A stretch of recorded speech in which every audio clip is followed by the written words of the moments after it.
Hermanos, hermanas, continuamos en esta tarde con nuestra serie Venga tu Reino.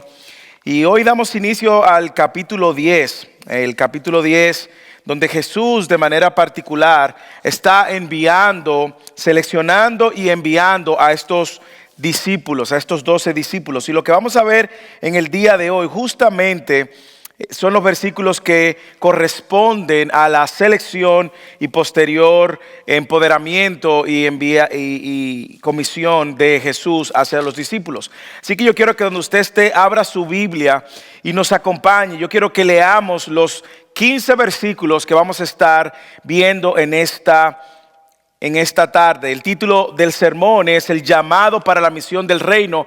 Yo quiero que en la medida en que avanzamos usted vaya entendiendo por qué Jesús escoge a estos hombres y también qué hace Jesús con estos hombres. Y yo quiero que leamos los versículos del 1 al 15.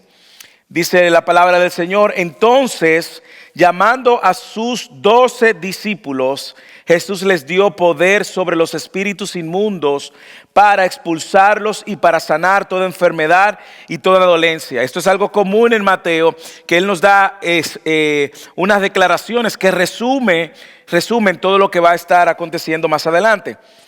Y los nombres de los 12 apóstoles son estos: primero Simón, llamado Pedro, y Andrés su hermano, y Jacobo el hijo de Zebedeo, y Juan su hermano, y Felipe y Bartolomé, Tomás y Mateo el recaudador de impuestos, Jacobo el hijo de Alfeo y Tadeo, Simón el cananita y Judas Iscariote el que también lo entregó. A estos 12 envió Jesús después de instruirlo diciendo: No vayáis por el camino de los gentiles y no entréis en ninguna ciudad de los samaritanos, sino id más bien a las ovejas perdidas de la casa de Israel. Y cuando vayáis, escuche lo que él dice: predicad diciendo, el reino de los cielos se ha acercado. Sanad a los enfermos, resucitad los muertos, limpiad leprosos, expulsad demonios. De gracia recibisteis, dad de gracia. No os proveáis de oro, ni de plata, ni de cobre para llevar en vuestros cintos, ni de alforja para el camino, ni de 2 túnicas, ni de sandalia, ni de bordón, porque el obrero es digno de su sostén. Y en cualquier ciudad o aldea donde entréis y averiguáis quién es digno en ella, quedaos allí hasta que os marchéis. Versículo 12. Al entrar en la casa, dadle vuestro saludo de paz. Y si la casa es digna, que vuestro saludo de paz venga sobre ella. Pero si no es digna, que vuestro saludo de paz se vuelva a vosotros. Y cualquiera que no os reciba ni oiga vuestras palabras, al salir de esa casa o de esa ciudad, sacudid el polvo de vuestros pies. En verdad os digo que en el día del juicio será más tolerable el castigo para la tierra de Sodoma y Gomorra que para esa ciudad.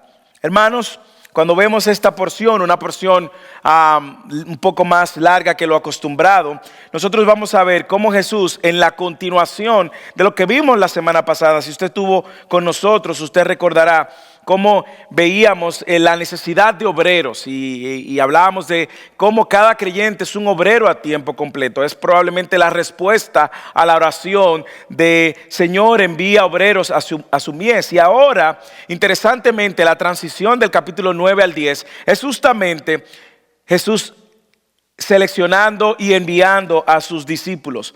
Recuerde que una vez más Mateo quiere recordarnos que el reino de los cielos ha llegado y tiene un nuevo rey, y ese rey es Jesús de Nazaret, es Dios en carne humana, el rey prometido, el Salvador y el único libertador. Por lo tanto, lo que nosotros vemos que Jesús está haciendo con sus discípulos no es más que la respuesta a su liderazgo, a su señorío, a seleccionar, elegir y comisionar a un grupo de hombres y mujeres que van a ir a responder el llamado y a llevar el reino de los cielos o el mensaje del reino de los cielos a las naciones que el Señor les va a ir dirigiendo.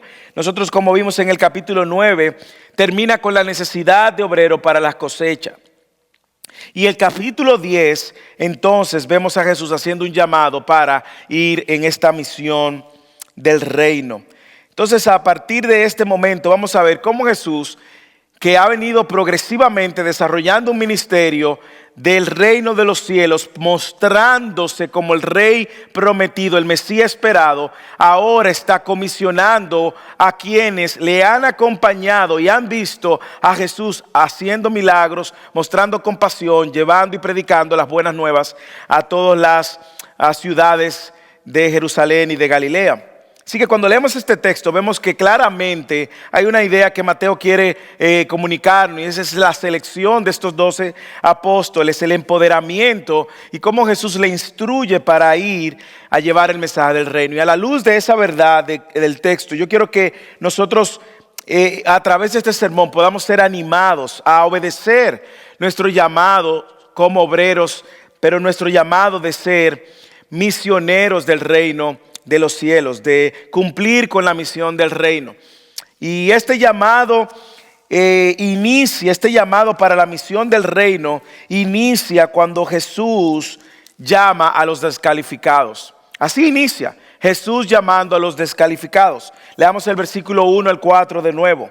Entonces, llamando a sus 12 discípulos, Jesús les dio poder sobre los espíritus inmundos para expulsarlos y para sanar toda enfermedad y toda dolencia.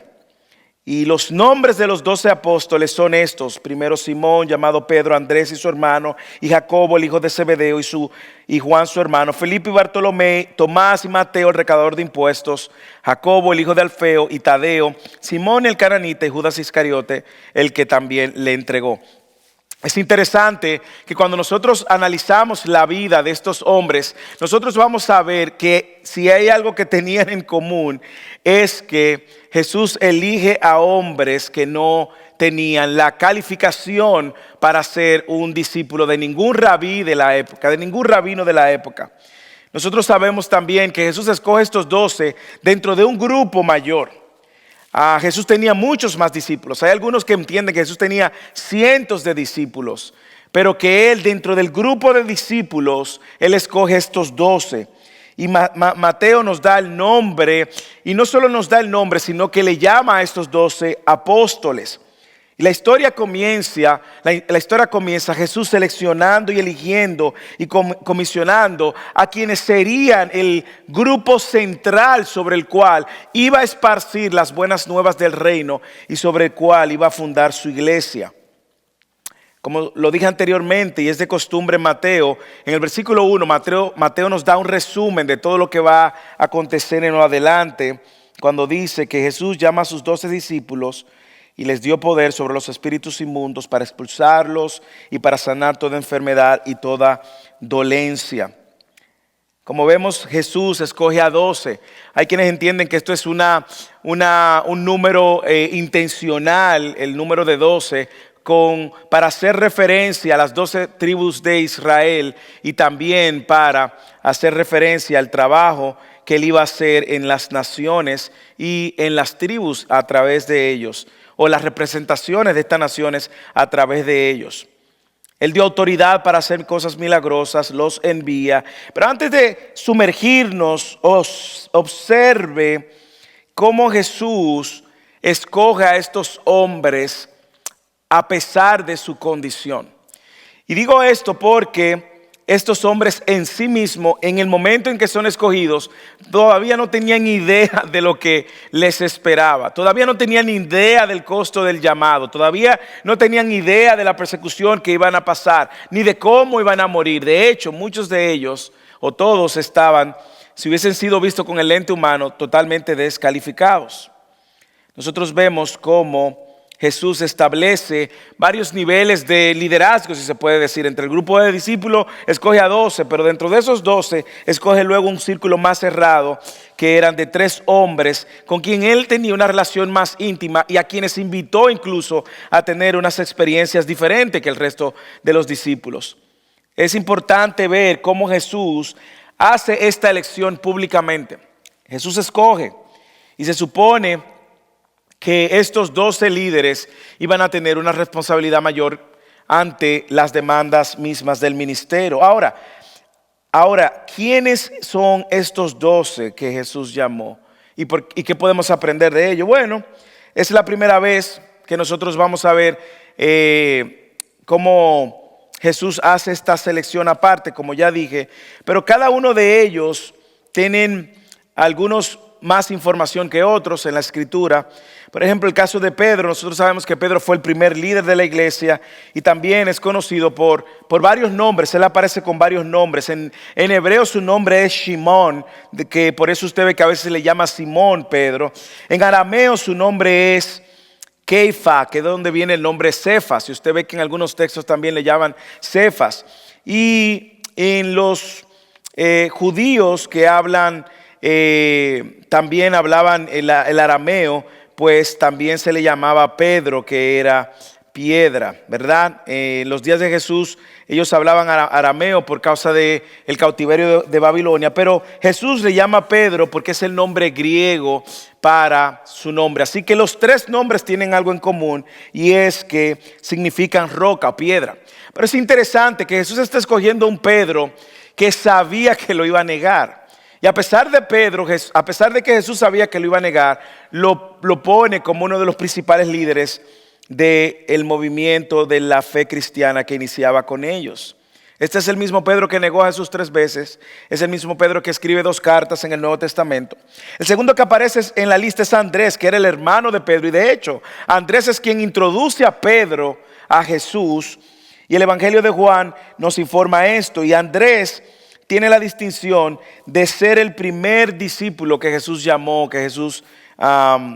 llamó para ser su discípulo. Y es recordado por aquel encuentro donde había hambre y Andrés es quien identifica al niño que tiene los panes y los peces. Es Andrés quien lo identifica y lo trae delante de Jesús. Santiago es el tercero en la lista, y Santiago, el hijo de Zebedeo, y es hermano del apóstol Juan. Junto a Juan le llamaban los hijos del trueno, y estos fueron los que le pidieron a Jesús que descendiera fuego para matar a unos que se levantaban en oposición. Santiago no debemos de confundirlo ni con el segundo apóstol, que aquí aparece como Jacobo, ni con el medio hermano de Jesús, que fue el que escribió la carta de Santiago. Su nombre en hebreo es Jacob, por eso aparece generalmente en muchas de las Biblias como el nombre de Jacobo, pero es Santiago, para que no se confundan. Y junto a Pedro y Juan, Santiago se encuentran, estos tres son el círculo más íntimo.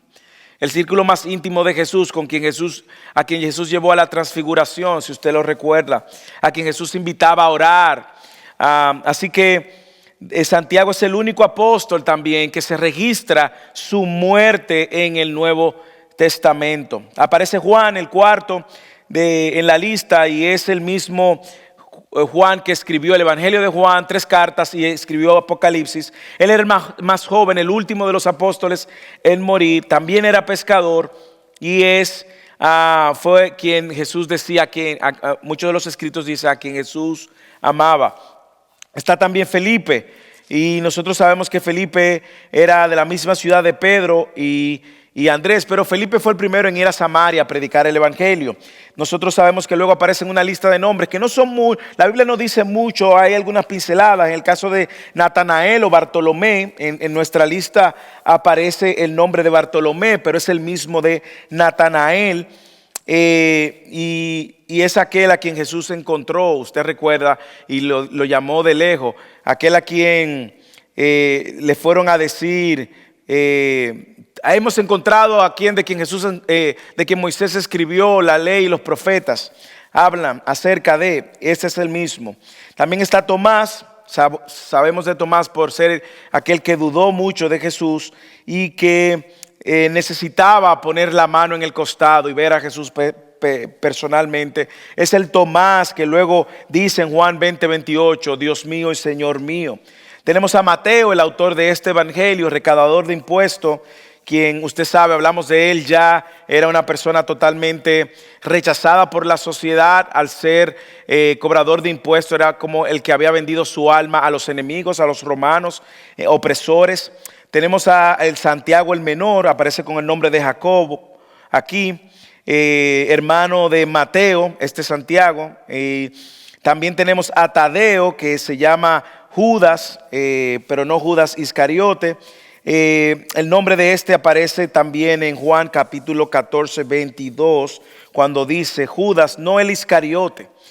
Y finalmente tenemos a Simón el cananita o el celote. Y es interesante que este Simón, que formaba parte de este grupo de rebeldes contra el sistema, fue miembro de ese partido político llamado los celotes, que odiaban a los romanos y que su meta era derrocar la ocupación romana. Y ellos tenían a cabo una agenda que llevaban por actos terroristas.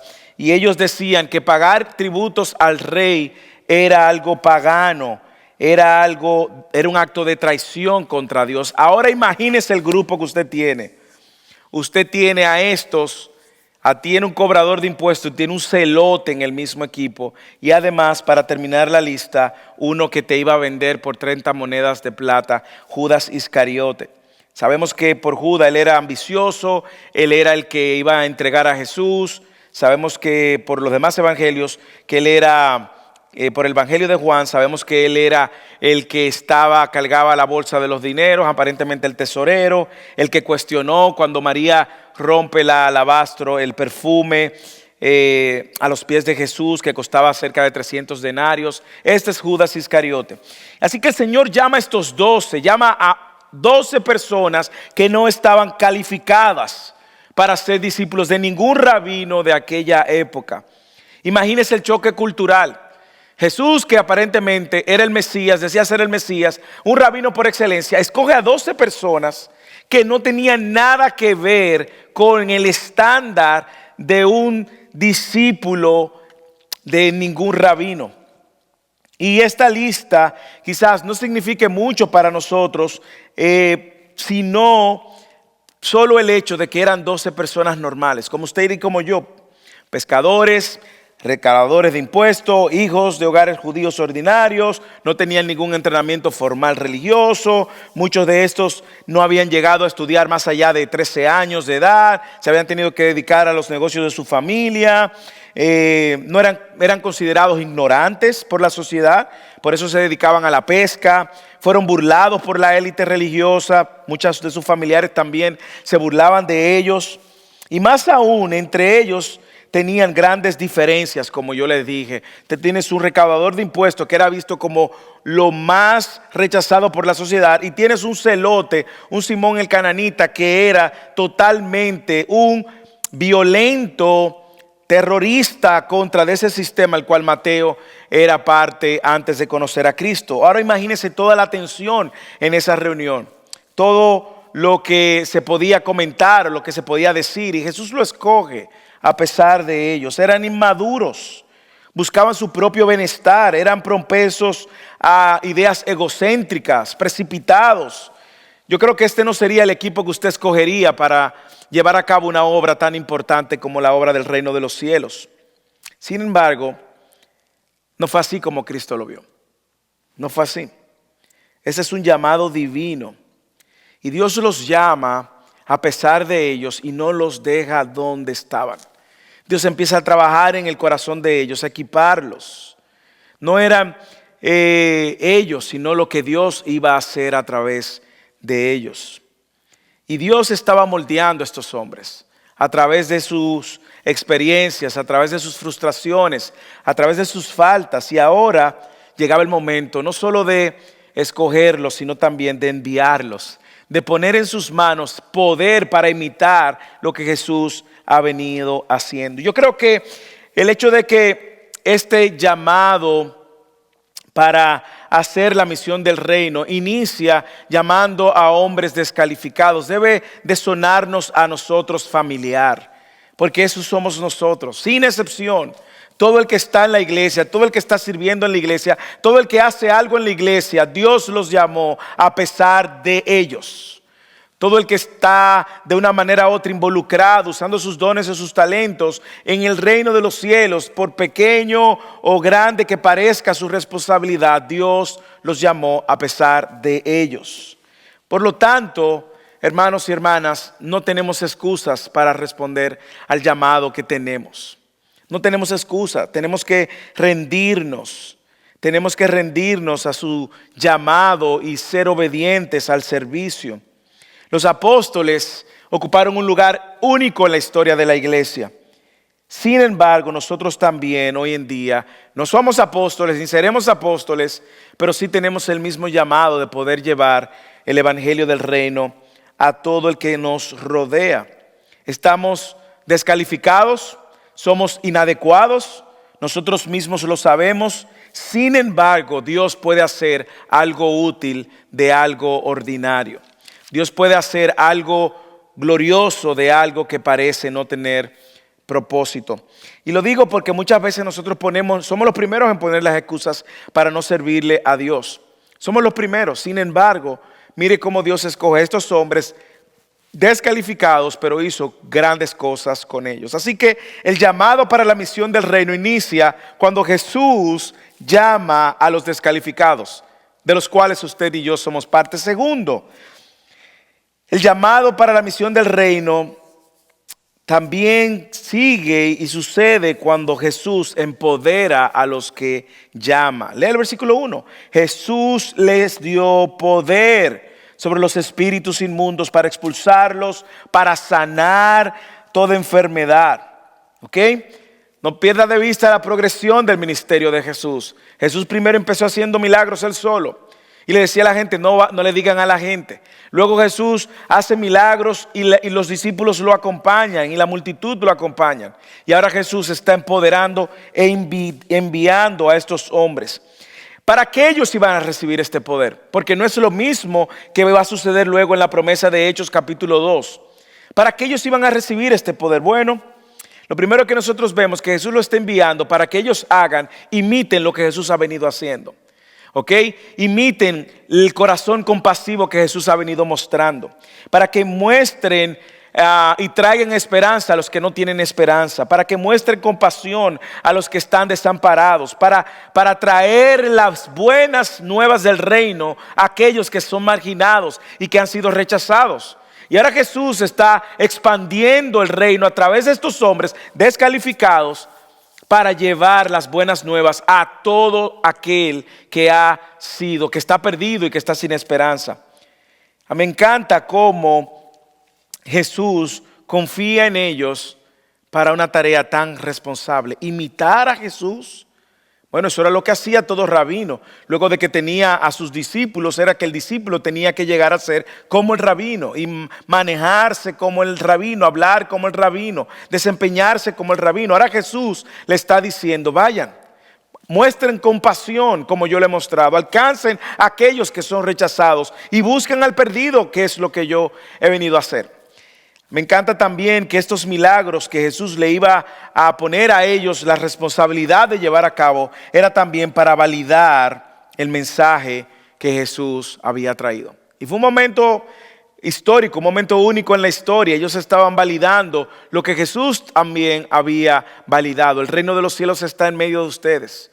Y miren la manifestación del poder de Dios que respalda su obra. Así que ese llamado para la misión del reino inicia cuando Jesús llama a los descalificados, continúa cuando Jesús empodera a los que llama y sigue cuando Jesús instruye a los que empodera. No sé si usted puede ver la cadena. Él llama, empodera, instruye. Mírenlo en el versículo 5 al 14 o al 15. Dice, a estos 12 envió Jesús después de instruirlo. ¿Ok? Tiene que ver la línea de pensamiento. Envió después de instruirlo. Así que la instrucción antecede a la comisión. Así que a estos 12 envió Jesús después de instruirlo. Instruye y luego envió. ¿Y cuál fue la instrucción que le dio? No vayan por el camino de los gentiles, ni entréis en ninguna ciudad de los samaritanos, sino ir más bien a las ovejas perdidas de la casa de Israel. Y cuando vayáis, predicad diciendo, el reino de los cielos se ha acercado.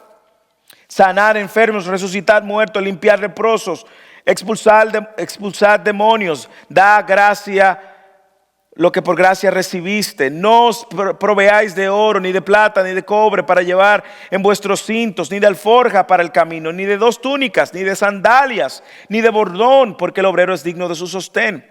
Y en cualquier ciudad o aldea donde entréis, averiguad quién es digno de ella, y quedaos allí hasta que os marchéis. Al entrar en la casa, dadle vuestro saludo de paz. Y si la casa es digna, que vuestro saludo de paz venga sobre ella. Pero si no es digna, que vuestro saludo de paz se vuelva a vosotros. Y cualquiera que os reciba, no os reciba ni oiga vuestras palabras, al salir de esa casa o de esa ciudad, sacudid el polvo de vuestros pies. Versículo 15, en verdad digo que en el día del juicio será más tolerable el castigo para la tierra de Sodoma y Gomorra que para esta ciudad. Claras instrucciones, muy claras las instrucciones. Y estas instrucciones iniciales para llevar las buenas nuevas del reino a los necesitados era la guía que ellos tenían. Me encanta que Jesús no envía sin instruir. Jesús instruye y luego envía. ¿Para qué? Para que ellos sepan claro en detalle lo que Jesús estaba esperando que ellos hicieran. Esa información iba a ser clara. Me encanta que Jesús no pierda de vista la progresión. Jesús llama, empodera, instruye antes de enviar. Y mire las instrucciones. Él le dice dónde van a ir. Irán a llevar las buenas del reino. Dice, no vayáis por el camino de los gentiles, está diciendo Jesús. Y no entréis en ninguna ciudad de los samaritanos. Muy claro, ir primero a Israel. Usted dirá, ¿por qué Jesús está haciendo la distinción? Bueno, por dos razones. Primero, nosotros sabemos que al igual que el ministerio de Jesús, la misión inicialmente era para los judíos y los judíos lo rechazaron, como dice el capítulo 12, versículo 24, dice que los judíos rechazaron el mensaje, por cuanto los fariseos lo oyeron, dijeron, este no expulsa a los demonios sino por Beelzebú, el príncipe de los demonios. Entonces vemos que los judíos estaban rechazando el mensaje, pero luego sabemos que el mensaje iba a ir a los gentiles. Me encanta que él dice que vayan a las ovejas perdidas de Israel. ¿Y cuáles se van a hacer esas ovejas?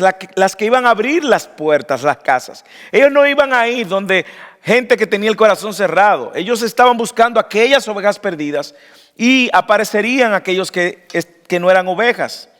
Esas ovejas perdidas, ¿quiénes eran? Eran judíos que trataban de vivir conforme a las enseñanzas opresivas de los fariseos, ignorando las buenas nuevas de Jesús. Recuerde el contexto. Aquí nosotros vemos que este es el primer viaje misionero para esos discípulos. Es como una prueba. Vayan primero a Israel, a la casa de Israel, a las ovejas perdidas de Israel. Vayan aquí a Jerusalén primero. Y esto es totalmente coherente con lo que luego él dice en Mateo 28, en las últimas palabras, antes de ascender, que vayan primero a Jerusalén, Judea, y luego Samaria y los confines de la tierra. Pero ahora él quería que ellos se enfocaran y llevaran el evangelio a la nación que había recibido al rey, donde había nacido el rey, la nación que Dios había escogido, pero ellos habían rechazado el mensaje. De hecho, recuerde que posteriormente Felipe va a Samaria y ahí usted conoce también el encuentro que Jesús tiene con el eunuco que estaba leyendo el rollo del libro de Isaías y cómo él le interpretó la enseñanza y posteriormente lo bautizó. Así que esa promesa que fue dada al pueblo de Israel a través de Abraham empezaba por Israel. En ti serán benditas todas las naciones. Y el pueblo de Israel era el primero. Así que él dice dónde iban a ir. Luego también él dice qué van a decir, qué ustedes van a compartir cuando vayan. Él les dice, cuando vayáis, versículo 7, predicad diciendo, el reino de los cielos se ha acercado. A mí me encanta que esto no es una opción. Mire, lea el versículo 7, dice, y cuando vayáis, es asumiendo de que sus discípulos estaban obedeciendo. Cuando vayáis, predicad diciendo, el reino de los cielos se ha acercado. No es una opción, es un mandato. Jesús asume que ellos van a ir. Y me encanta que ese mensaje del reino de los cielos, los demás evangelios nos dicen de qué trataba ese mensaje. Arrepiéntanse, arrepentíos, Marcos capítulo 6, 12. Y saliendo predicaban a todos que se arrepintieran. Era el mensaje del evangelio. Lucas dice en el 9:6, entonces salieron e iban por las aldeas anunciando el evangelio. Nosotros vemos que ese es el mensaje que va a traer a la gente al reino de Dios. el mensaje del evangelio, las buenas noticias de que en Cristo hay perdón para el pecador, pero que el pecador ha ofendido a un Dios santo y requiere arrepentimiento, requiere rendirse al señorío de Cristo y arrepentirse de sus pecados y reconocer a Cristo como el único medio para salvarse. Ese es el mensaje del reino. Ese era el mensaje que iba a dar entrada a todo aquel que estaba fuera del reino. No solamente le dice dónde van a ir, qué van a decir, sino también les dice qué van a hacer. Él les dice qué van a hacer. Ellos van a dar por gracia lo que han recibido, lo que han visto. A un Jesús compasivo. Van a sanar a los enfermos. Ellos van a tener misericordia con los que están muertos. Van a limpiar a los leprosos. Van a expulsar a los demonios. Da gracia. De gracia recibiste, dad de gracia.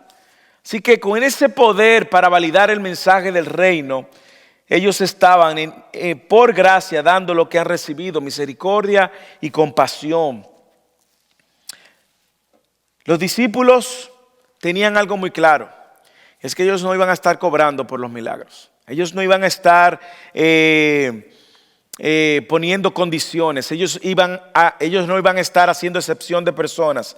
Ellos iban a ir detrás del necesitado sin excepción a llevar las buenas noticias. Así que el Señor equipó a estos portavoces, a los apóstoles, que significa enviados por Él, con poderes milagrosos que no podían falsificar. Nadie podía falsificar, usted no podía falsificarlo. De esa manera, cuando alguien decía que hablaba de parte de Dios, la gente podía afirmar si era de parte de Dios por medio de esos milagros que Dios estaba haciendo. Así que los poderes que ellos y el poder que ellos habían recibido no era simplemente para mostrar que ellos recibieron poder, sino para validar que estaban hablando en nombre de Dios, en el nombre del nuevo rey y de su nuevo reino.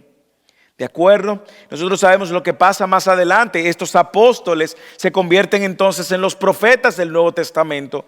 Y vemos en Hechos 2 cómo la iglesia aprendía de las enseñanzas de ellos. Así que le dijeron cómo van a ir, dónde van a ir, qué van a decir, qué van a llevar.